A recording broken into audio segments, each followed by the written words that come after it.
ಇಲ್ಲಿ ಯಾರಿದ್ರು ಹೆಚ್ಚು ದಿನ ಉಳಿಯಲ್ಲ. ಮಧ್ಯರಾತ್ರಿ ಯಾರೋ ಬಾಗಿಲು ತಟ್ತಾರೆ. ನಿಂಗೆ ಗೊತ್ತಾ, ಈ ಮನೇಲಿ ಒಂದು ಹುಡುಗಿ ಸತ್ತೋಗಿದ್ದಾಳಂತಾರೆ. ನೀನ್ ಯಾಕೆ ನನ್ನ ಮನೆಗೆ ಬಂದೆ? ಅದು ಆತ್ಮಹತ್ಯೆ ಅಲ್ಲ. ನಿನ್ಗೂ ಆ ಧ್ವನಿ ಕೇಳಿಸಿತಾ?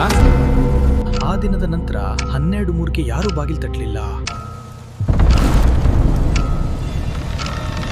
ಅಲ್ಲಿ ಯಾರಿದ್ರು ಹೆಚ್ಚು ದಿನ ಉಳಿಯಲ್ಲ.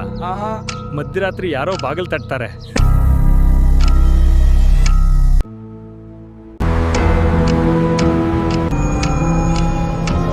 ಪಾಪ, ಆ ಮಾಲೀಕ ಸತ್ತೋಗಿದ್ದಾನೆ.